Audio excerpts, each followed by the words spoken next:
Friends, good afternoon. Friends, आज discuss करेंगे 43rd GST council meeting recommendation on 28 मई 2021। चार चीजों पे डिस्कस करेंगे। कोविड-19 amnesty scheme for tax payer, rationalisation for late fee impose under section 47 and relief on current return filings. तो पहले कोविड-19 की बात करते हैं। कोविड-19 में गवर्नमेंट ने जीएसटी से रिलेटेड मेडिसिन हैं, किट्स हैं, इक्विपमेंट्स हैं, इन सब पे आईजीएसटी एग्जेम्प्ट कर दी गई है और कई मेडिसिन पे कस्टम ड्यूटी भी एग्जेम्प्ट कर दी गई है और कई रेट्स वगैरह रिड्यूस कर दिए गए जीएसटी में। ये स्कीम रहेगी 31/8/2021 तक। ये रिकमेंडेशन की कमेटी की रिपोर्ट है ना। दूसरी बात करते हैं amnesty scheme. Amnesty means relief for tax pair. ये जो एमनेस्टी स्कीम है ये 2017 से लेके अप्रैल 2021 तक जीएसटीआर 3B रिटर्न अगर किसी ने फाइल नहीं की है और उसकी टैक्स लायबिलिटी अगर नील है, उस केस में उसको 500 रुपया पर रिटर्न फी भरनी है, लेट फी भरनी है। मींस 250 रुपया सीजीएसटी और 250 रुपया एचजीएसटी भरनी है। In other case ₹1000 late fee पर return, 500 for CGST and 500 for HGST. अब ये भी स्कीम 31/8/2021 तक अवेलेबल है। अब बात करते हैं हम रेशनलाइजेशन। बेसिकली रेशनलाइजेशन जो है वो स्मॉल टैक्स पेयर के लिए ही फायदा है। इसके अंदर दो चीजों पे मतलब रेशनलाइजेशन मीन्स पुनर्गठन। किसी जो एग्जिस्टिंग लेट फी है उसको दोबारा से रिकंसिडर कर दिया गया। रिकंसिडर करना तो इसके अंदर क्या है, अगर किसी की नील रेट टैक्स लायबिलिटी है, ये जीएसटीआर 2B और जीएसटीआर 311 के दोनों के लिए है। और किसी की टैक्स लायबिलिटी अगर नील है, उस केस में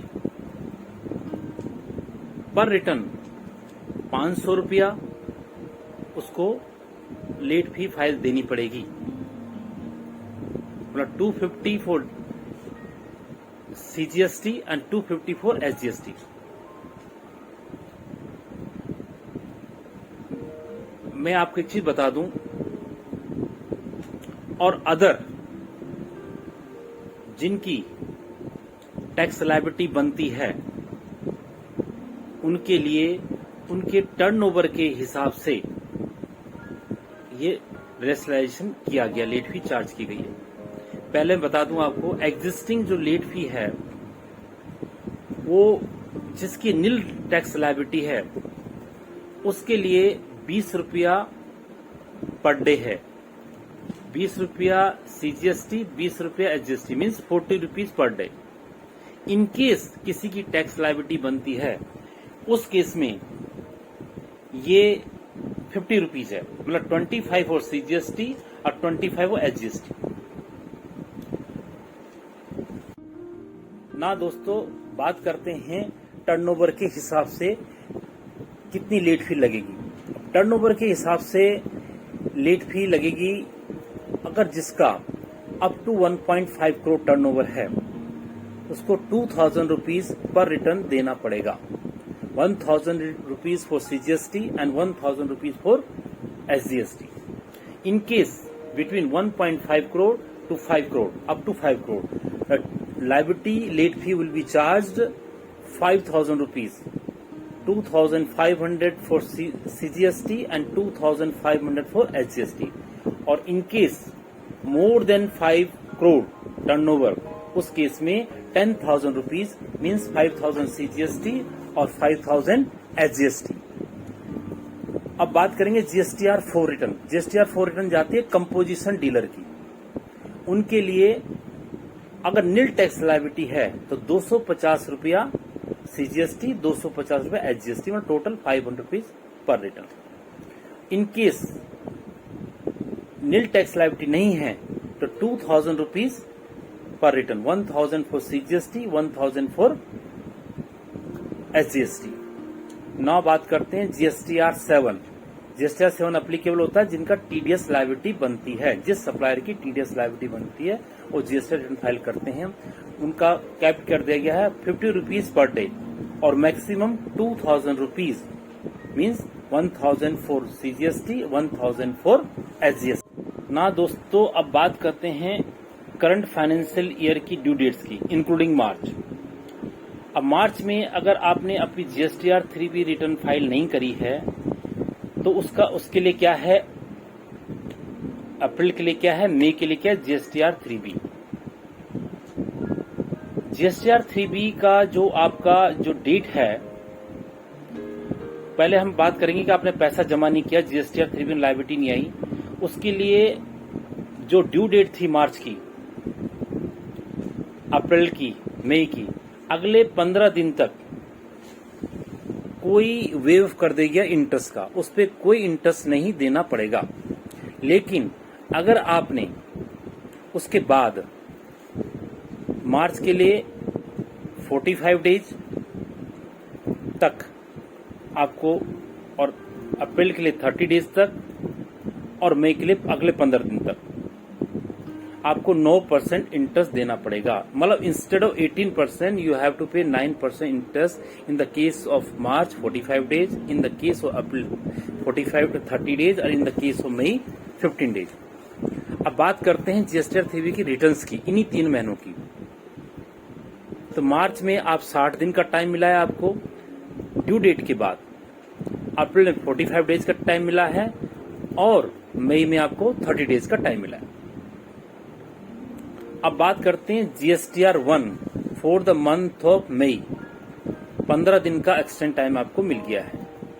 और आईएफएफ इनवाइसिंग फर्निशिंग फैसिलिटी, ये क्यूआरएमपी स्कीम में निकली है कि जिसकी क्वार्टरली रिटर्न मंथली पेमेंट है, उसको अगर B2B अगर सप्लाई करता है वो, तो ही can upload their bills under IFF scheme, मतलब पोर्टल में, so that buyer will get the credit on timely before filing the return।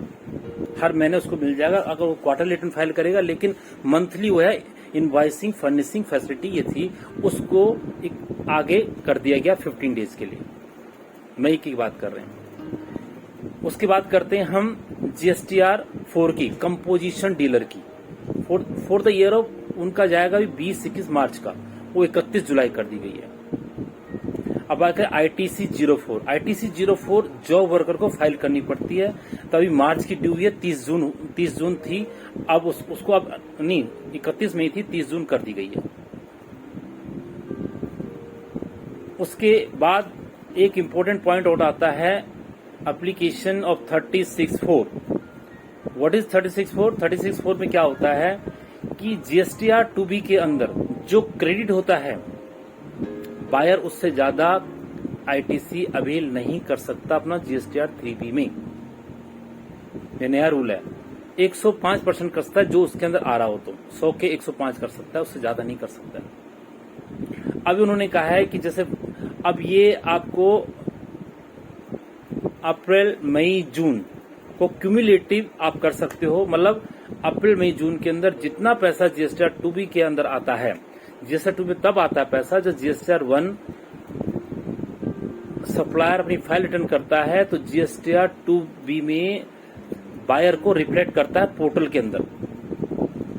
तो जितना इन 3 महीनों में क्रेडिट आएगा उससे ज्यादा आप क्रेडिट नहीं ले सकते हो। लेकिन पहले मंथली था, अब इसको कोविड-19 की उसमें इसको 3 महीने का क्यूमुलेटिव कर दिया गया।